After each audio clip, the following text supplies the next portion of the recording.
De eerste Aziatische hoornaars van dit jaar zijn alweer gesignaleerd en alle meldingen komen uit Zeeland. Want het is een exoot en hij hoort hier niet en hij richt ook schade toe. Maar hoe moeten we hem gaan bestrijden? En verder in het nieuws vandaag. Zorgen bij kringloopwinkels om nieuwe wet en hondenaaien tegen de stress.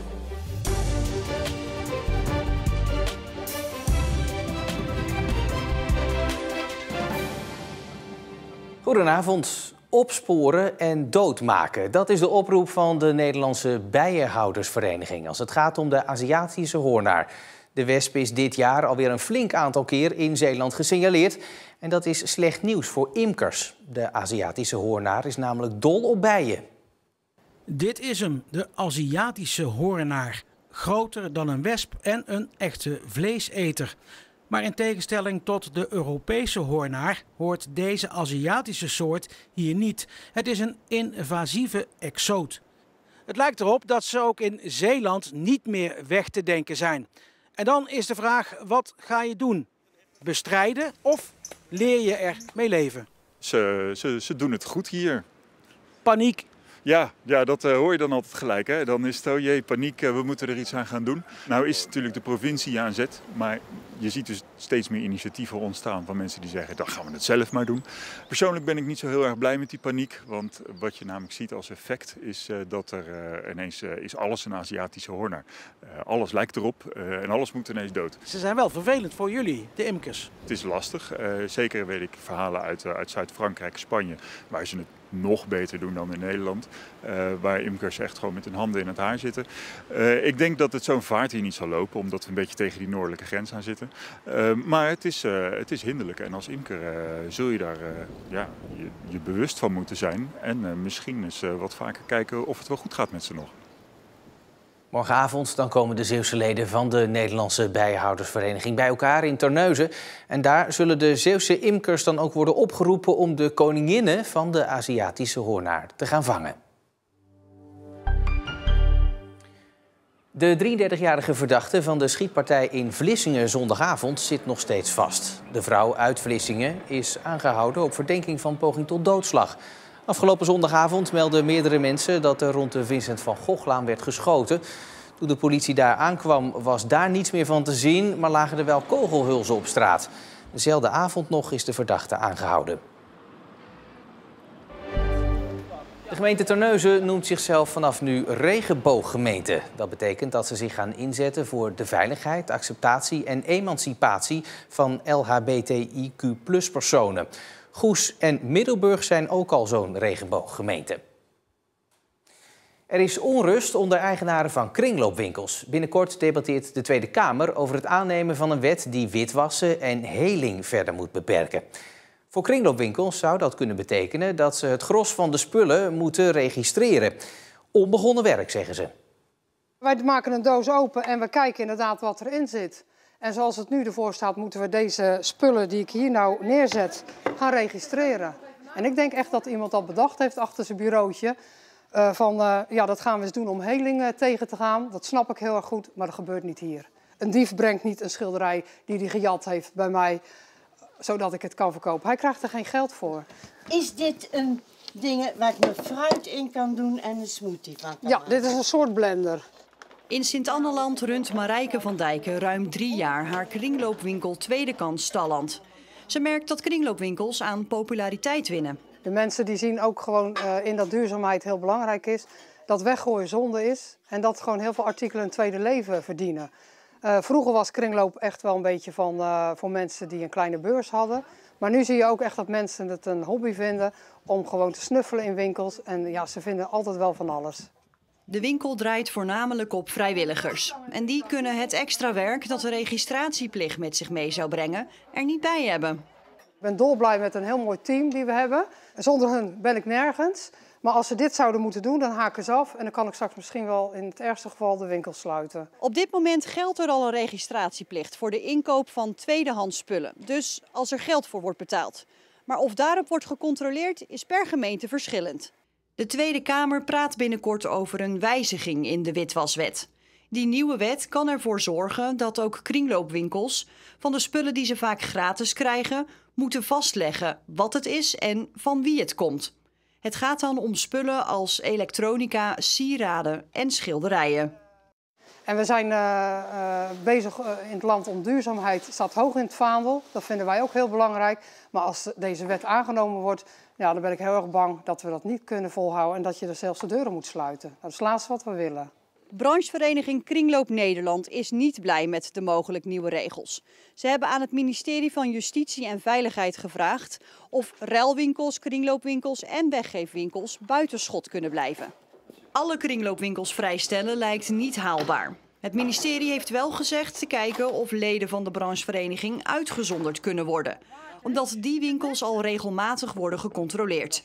Van Dijken is net als alle andere Zeeuwse kringloopwinkels niet aangesloten. Dan zou ik of lid moeten worden om daar dan niet meer onder te vallen.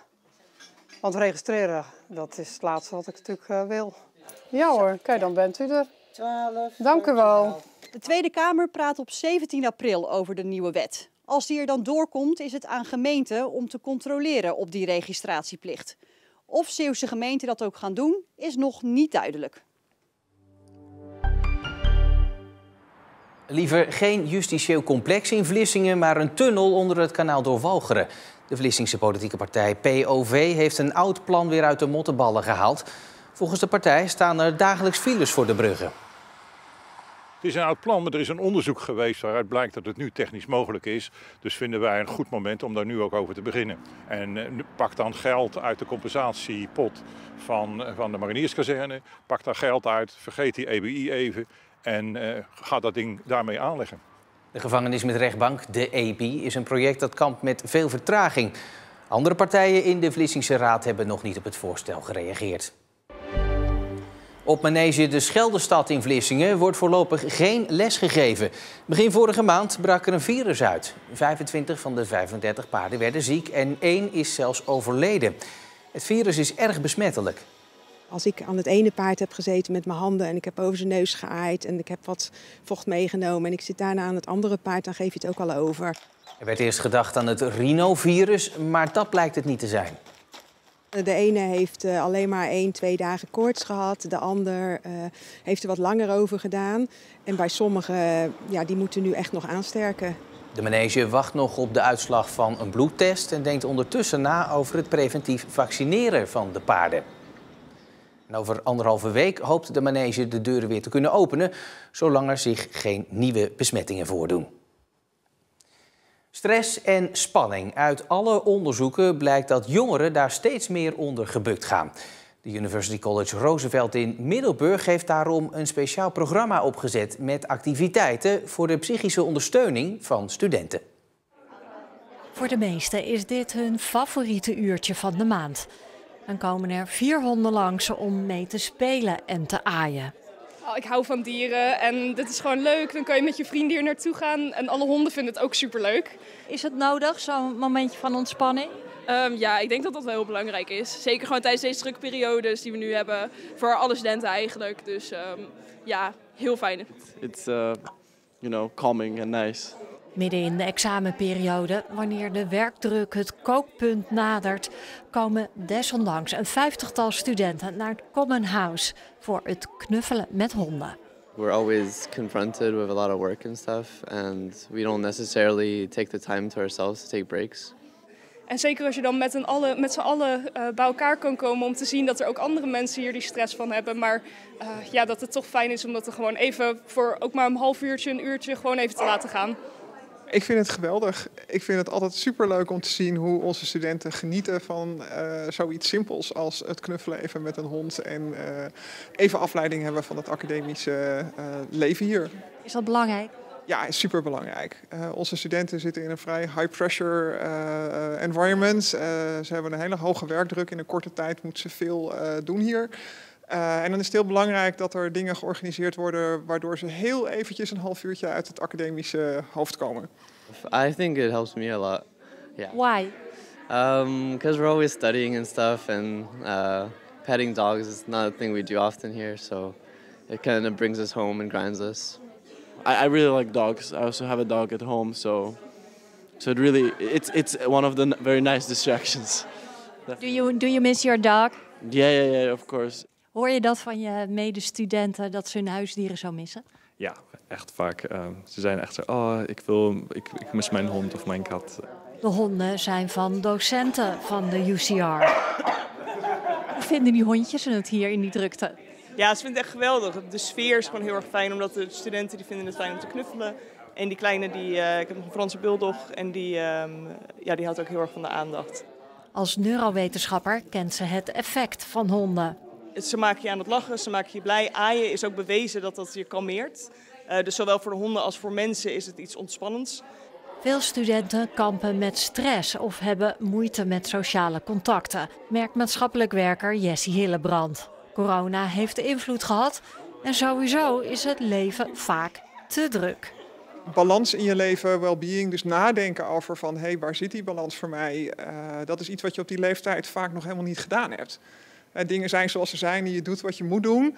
En dat een sociaal leven zeg maar ook goed is voor een balans of een stukje wandelen of een break zoals dit, een soort mini-break. Dat het eigenlijk heel erg goed voor je is en dat je daardoor oplaadt. Dat is iets wat we allemaal nog moeten leren, denk ik. Volwassenen vaak ook nog. Ja, daarom zeg ik we.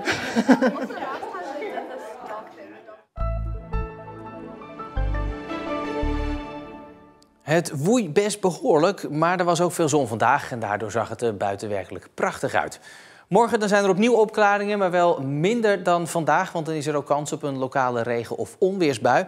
Maximumtemperatuur ligt dan tussen de 10 en 12 graden en er staat een krachtige wind en die is aan zee soms zelfs hard. Op onze site nu meer over het eerste slechtvalkei dat is uitgekomen in de watertoren van Axel. In de nestkast broeden ieder jaar 2 slechtvalken. Er lagen 3 eieren in het nest. De eerste daarvan is nu dus uitgekomen. Danny Verkruijsen uit Axel houdt de vogels nauwlettend in de gaten. En hij verwacht dat vandaag of morgen de andere 2 eieren ook nog uit zullen komen. Meer daarover dus in onze app en ook op onze site omroepzeeland.nl. Ik wens u voor nu nog een hele fijne dinsdagavond.